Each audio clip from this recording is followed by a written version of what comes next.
Jadi jamaah ada sebuah cerita tentang bagaimana seorang lelaki, subhanallah ya. Kakak kelas sana cerita dulu. Bicara nikah nggak harus punya pekerjaan tetap. Tapi tetap bekerja. Biasanya kan orang tua bingung ngelihat, nah itu calon suamimu kerjaannya belum tetap, nah kata dia. Dia kerjanya serabutan. Alhamdulillah yang penting mau bekerja. Rizki itu tidak harus dengan bekerja jamaah. Subhanallah, ada rizki dari arah yang tidak disangka-sangka. Yang orang gak akan berpikir, ya Allah kok bisa fulan dapat rizki itu. Itulah Ar-Razzaq Dzul Quwwatil Matin. Kembali ke cerita bagaimana seorang lelaki ketika dia mau melamar seorang wanita. Itu subhanallah. Perempuan itu setiap dilamar oleh laki-laki, yang lamar ini orang-orang sukses jamaah. Semuanya mundur.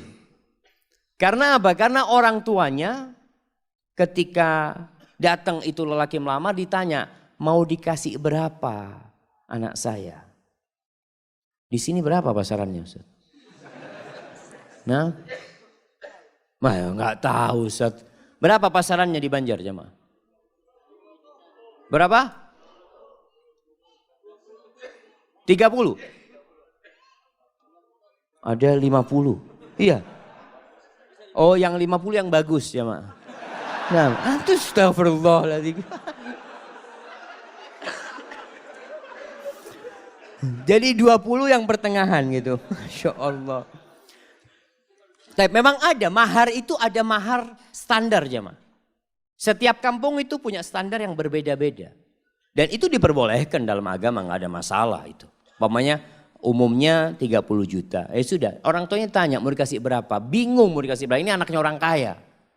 Akhirnya mundur semua. Datanglah seorang pemuda, dia dengar tentang anaknya fulan ini. Anaknya orang kaya ini. Dia ngomong sama sahib-sahibnya, anak mau melamar dia, siapa tahu diterima. Ya Allah, orang yang lebih sukses dari kamu mundur, apalagi kayak kamu. Punya kan, ya bismillah kan, siapa tahu diterima. Berangkat dia melamar. Ini tidak harus cinta, tapi cocok. Berangkat dia. Sampai ke sana ngobrol sama calon mertuanya. Sama ditanya sama calon mertuanya. Mau dikasih berapa anak saya? Apa kata calon mertua, kata calon menantunya, Bapak minta berapa? Oh Allah jamaah. Ini jamaah. Kamu jual saya beli. Minta berapa? Masya Allah. Karena dia memang maklar jamaah. Dia itu kerjanya maklar kemana-mana. Jadi ngomong gitu tuh biasa dia. Dia minta berapa Bapak gitu. Waktu itu sebelum Krismon jamaah. Oh zaman ini ceritanya jamaah. Kata orang tuanya berapa? 15 juta nggak apa-apa kata dia. Cuma 15 juta paman kata dia. Subhanallah jamaah. Jangan paman. Masa anaknya Ami yang dari kecil Ami rawat ya. Ami besarkan, Ami sekolahkan cuma dihargai 15 juta. Ami anak kasih 1 miliar. Betul ini ceritanya jamaah. Tapi sekarang anak gak punya duit. Iya memang dia gak punya duit. Artinya dia ingin ngasih gitu jamaah. Antum ketawa. Subhanallah jamaah. Subhanallah. Akhirnya ya sudah. Diterima jamaah. Itu keluar dari sana teman-temannya bingung. Kok bisa diterima kamu kata dia.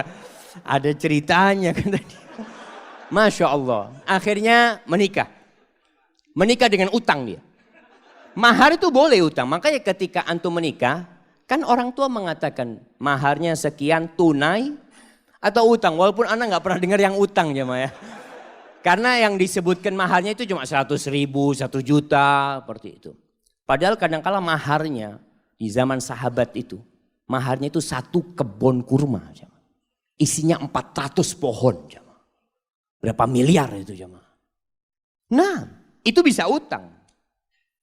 Akhirnya menikah.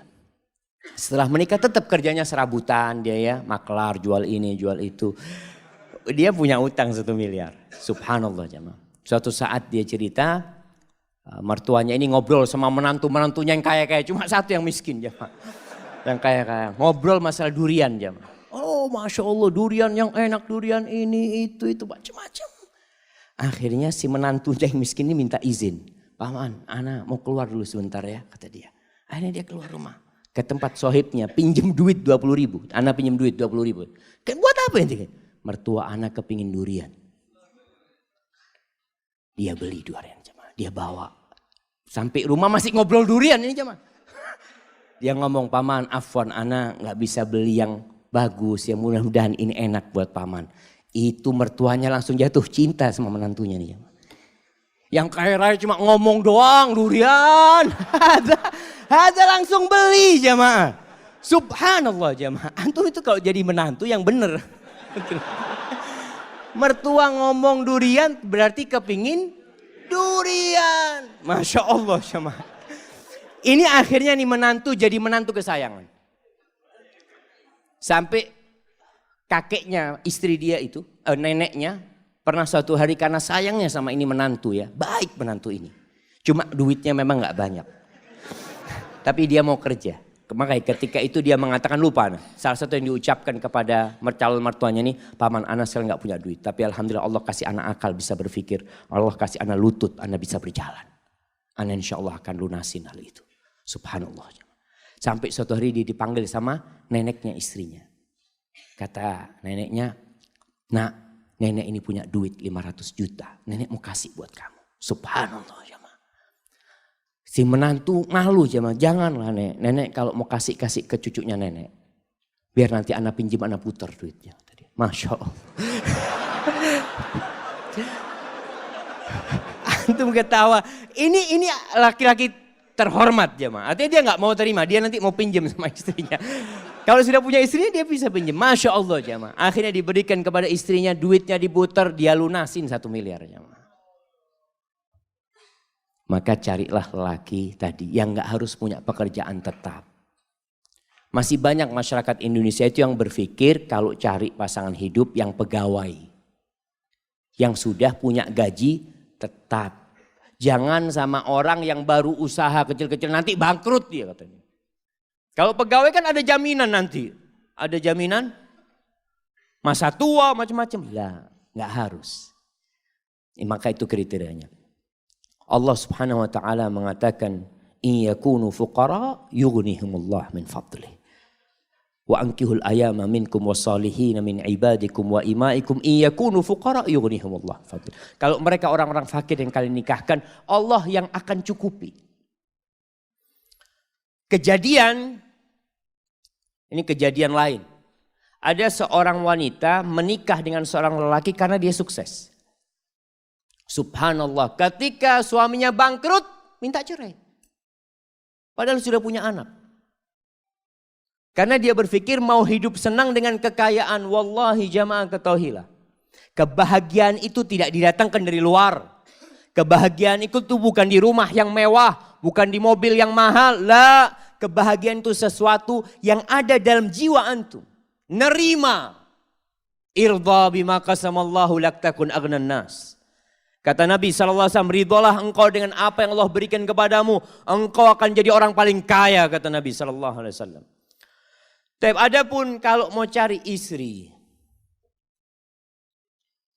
Maka Rasul SAW mengatakan tungkahul mar'ali arba. Wanita itu dinikahin karena 4 hal. Nah, yang sudah menikah bisa sebutkan anak kasih hadiah. Nah, yang sudah menikah. Antum sudah nikah. Nah, berdiri. Karena kecantikannya. 4. Karena kekayaannya. Karena keturunannya, nasabnya. Karena enggak mandul. Agamanya mana? Taib, tunggu dulu pertanyaannya. Antum menikahi istri antum enggak nyebutkan agama, berarti antum cuma 3. Kenapa antum nikahin istri antum?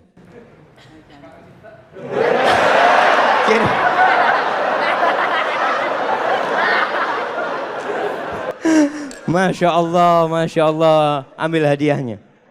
Hadiahnya ditukar, Afan. Hadiahnya ditukar. Karena dia menikah karena cinta, anak kasih keluarga sakinah. Masya Allah.